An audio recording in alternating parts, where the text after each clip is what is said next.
Hi, this is Dr. Fryer. Today is September 21st, 2023, and I'd like to share some tips with you about how to get started using Google Sites. And so we are creating digital portfolios in our middle school media literacy class. And so these are some of the steps that we're going to be doing to get started. First thing to do is to use the Chrome browser, be logged in with your account, and then go to the waffle, which is the 3x3 grid there in the corner, and choose Google Sites. If Google Sites is not there, you can move these around and put it in the order that you want. But when you go there, you'll be able to open up Google Sites. We're going to create a new blank site. So you're just going to go ahead and click blank. These are templates and things like that here, but we're going to just create a blank one. And then you're going to name your site, but you're actually going to do this 3 times. So I'll pretend like my name is Joe. So I'm going to say Joe's Digital Portfolio. And I like to leave it centered like that. If you wanted to stretch out the handles there, you can. You can move. There's a little handle that you can grab in the middle to make sure that that's centered.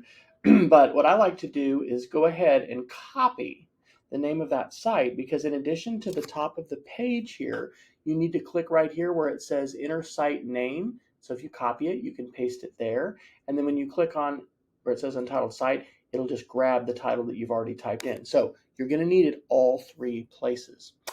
So we are going to now actually share this, even though we haven't done anything besides put a title on it. And so if you click the publish link in the corner, it's going to give you a title for your portfolio. Now this is going to actually be the address. You want this to be as short as possible. So I'm just going to call this Joe's Portfolio. If that can't work because someone else has that at our school, you won't see the check mark. You have to have a unique name. But don't use your last name, and you want to make that as short as possible. The one other thing that I'm going to ask you to change here is under Manage. And you're going to click on Manage, and you're going to change this so the published site is actually public. Now, we are not going to be telling the world about our website, and we're going to be limiting access to who gets to see this. But our parents, your parents, don't have access, if you're a student, to be able to see things when we just publish them internally, and we want your parents to be able to see this. So we're going to go ahead and change that to public, and we're going to click Done. You can also check this box that says request that public search engines don't display your site, and then it's not going to be listed if somebody tries to search for it. Okay, so again, I got to all that by clicking on Publish. I got a short name. I changed the view so that anyone with a link or it's public, and I'm checking this box, and now I'm going to go ahead and click Publish. Okay, now that site is published, but I need to add some additional content to it. And so what I'm going to do is I'm going to use this content block over here. If I zoom in up here in the corner, this is where I get to insert things. I can insert text, images, we'll embed videos, we can put Google Drive things. If I scroll down a little bit, I guess I can just scroll down here maybe. In addition, you can choose these content blocks. And so I'm just going to choose the very first one. It's the content block that has a place for some media, a picture or a video or something, and then also some text. And so I'm going to put a picture here, and I need to get that from a safe website where I can get image resources. Now, on our Wonderlinks, when we just Google for Wonderspace links, and this is my website, I have a link under my resources page for image resources. We're going to go to unsplash.com. This is also linked in Canvas. You can also put in unsplash.com to go to it. And for this one, I want you to go ahead and find something that you can put a picture of. And I'm just going to search for tacos. And I'm going to avoid, if you don't have advertisements blocked, you'll have some ads up here, and you're going to skip the ones that say Unsplash Plus. But here's one that's not an Unsplash Plus picture. I'm going to click on it. And what I recommend you do is you click on the corner icon and you choose medium. Okay. These images are very large, but the larger, if it's too big, it's going to slow down our website. And this medium is going to be plenty big. So when you make the picture big, click on the corner and choose medium, it's going to download right into your downloads folder. And so now when you go back to your portfolio, you can click the plus icon, and you can choose upload. And this should be in your downloads folder, probably the first thing if you've got the list view set up and you're viewing the most recent things at the top. And so now I've got this nice picture of tacos that's there. So I'm going to have some welcome text. So I'll say something like, welcome to my website.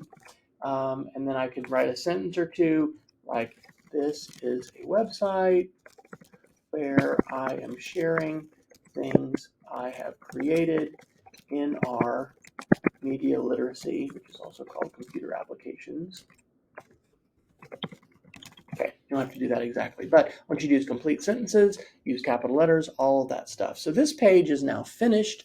It is titled, it has a picture, it has some text. That's good to go. There's one other thing I want you to do, and that is create a web page with a Wonderlink. And so that's something we actually did today in class was we went to Wonderlinks and this website called The Kids Should See This. So up here in the upper right corner where you see pages, you're going to click there on pages, and you're going to choose to just insert a new page. This is going to be a top level page at the same level as home. And so you're just going to go down here to the bottom and click new page. I want you to call this Wonderlinks. And so you're going to see it appear here, and it's going to appear in your navigation there as well. Later, you're going to learn how to make child pages that are underneath. But right now, we're just going to have a home page and Wonderlinks. You can go back to insert, and I want you to use that same content block that has content over here and then text. And then over in our Wonderlinks, today in class, and you can also Google for this if you want to, we're looking at this website called The Kid Should See This. And there's a lot of just kind of amazing videos about all kinds of different things. Here's one it looks like about flooded meteorite caves. I haven't even seen this yet. So what you want to do is get the YouTube link here. So you're going to click on it. And in order to get the YouTube link to the video, if you click on the title up here at the top, it pops us out of the website. You can pause that. And then we can copy the link that's right up here at the top because I want to get that link so that I can copy it. All right. Then, similar to the way I put my picture in, I'm going to click and make my content block. But instead of choosing upload, this time I'm going to choose, and I guess I can zoom in. I'm going to choose YouTube, and I'm going to be able to paste my link. So I recommend copying your link first, finding it, then you'll select it and click, and there it is. The link is right there. So I'm going to say meteorite caves, and I'm going to say this looks like an interesting video about meteorite caves in Mexico. I'm going to have to watch that. You may have already watched it. Probably you want to do something that you've already watched, but that shows you the example. So that's it. Those are the only things that we're doing. We're going to learn how to do other things here on our website, but we've put in our text, we put in links. I guess actually I forgot to show you how to do links. So let me just do that as the last thing, and then we'll turn in this assignment. So we're going to, I want you to actually add a hyperlink. And I don't know, maybe, yeah, I guess, we'll go ahead and add a link. Just like I copied that link before, you want to copy that link too. So I'm going to put in a link to my favorite barbecue place, which is John G's Barbecue that's in Peachland. So I'm going to find the link, go to the actual website. If you haven't eaten barbecue here, it's just absolutely amazing. Look at that. That's amazing. You're going to go up and copy the link. Okay, so I find the link and I copy it.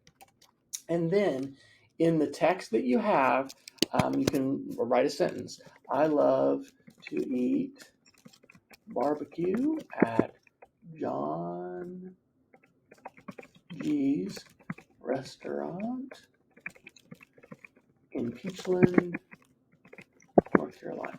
It's about 30 minutes away. And so then I can highlight the word John G's, and I can use the link tool right here that looks like a chain, and I can paste in my link, okay, that I copied. And I always recommend copying the links. Okay, so that was the last thing. So Now I've done everything. I'm ready to turn in my website. And here's how I do that. I go ahead and click publish. And anytime you make a change on a Google site, you have to click publish, publish for the changes to be viewable by other people. But this really long link that's at the top here is the editing link. That's not the link you want. What you want to do is look up here in the corner where this chain is, or it looks like a paperclip maybe, and you're going to click that. This is your published site link, and that is what you need to copy. So in Canvas, you're going to turn in that link, and there's also a link there that you're going to click on to submit a form. You turn it in two different ways. All right. So I hope this is helpful to you. If you are watching this and you don't happen to be in my media literacy class, you can go to lessons.westfriar.com. This is my website where I talk about the courses that I have. Under the courses tab, you can go to media literacy. I'm also teaching a web design class as well as a coding class this semester. And so I just like to share the resources to for my students here. I'm always updating Wonderlinks, and this is a place to find out what we're doing in class. So I hope it's helpful to you, and I look forward to seeing the websites that you will be creating soon.